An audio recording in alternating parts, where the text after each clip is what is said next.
All right, today we are diving deep into the engine room of athletic performance. We're talking about training stress, not as something you need to avoid, but as the fundamental signal that tells your body it's time to get stronger, faster, and way more resilient.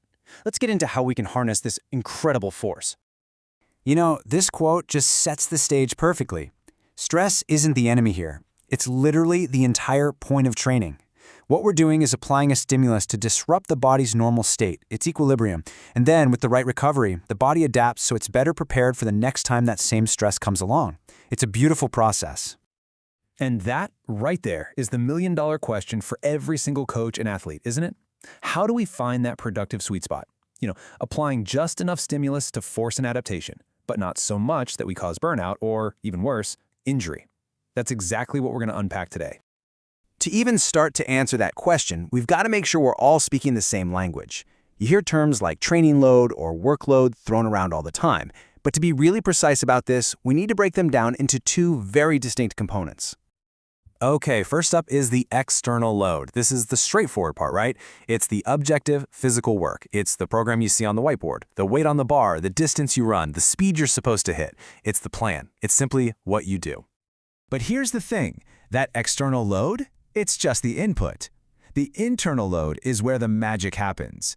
It's the actual stress that drives adaptation. It's the completely unique psychological and physiological response your body has to that external work.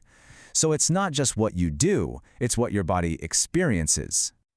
This diagram here just maps out the whole process perfectly.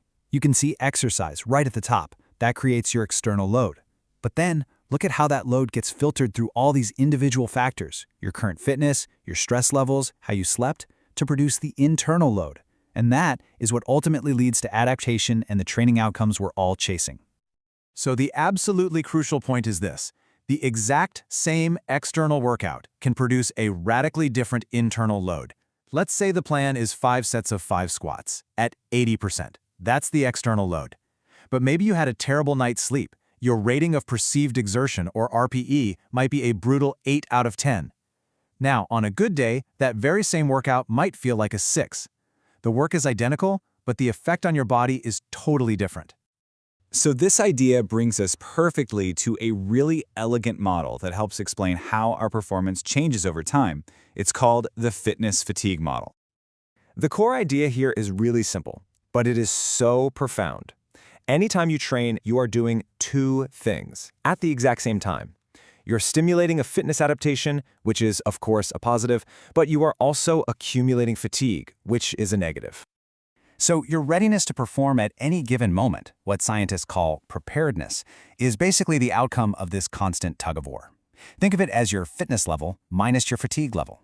The real art of coaching is all about manipulating this equation so that your preparedness peaks at the exact right moment, like on game day. And this just goes to show you that this isn't some abstract theory, right? This is the literal foundation of smart program design. Fatigue management is planned at every single level, from the big picture macro cycle, all the way down to the mesocycle with its deloads, and even the microcycle with recovery days built into the week. Okay, so if we accept that we have to manage fatigue, that leads to a really important question. What happens when we push the boundaries?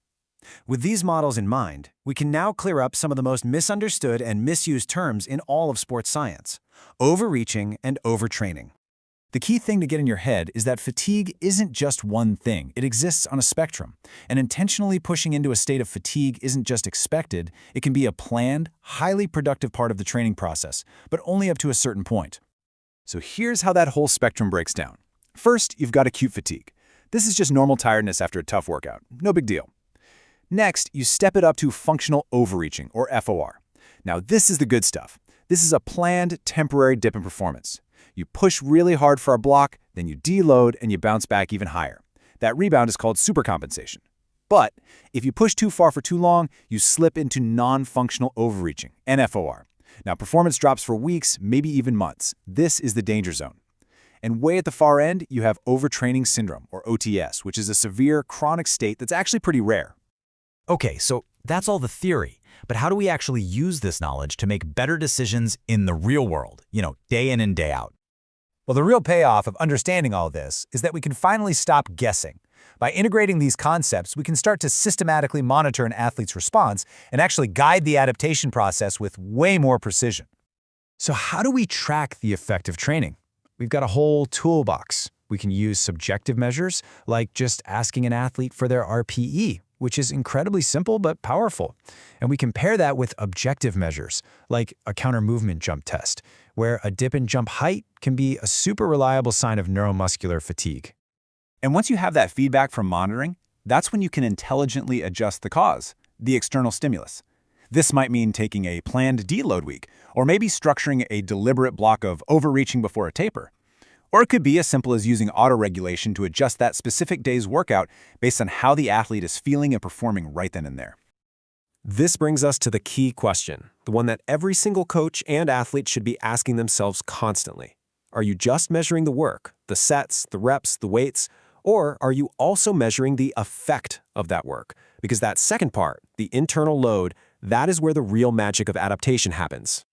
You know, understanding this distinction is really what separates good programming from truly great programming. It's the key to unlocking consistent, long-term progress. If you enjoyed this kind of deep dive into the science of performance, you should consider subscribing to the channel. Thanks for watching.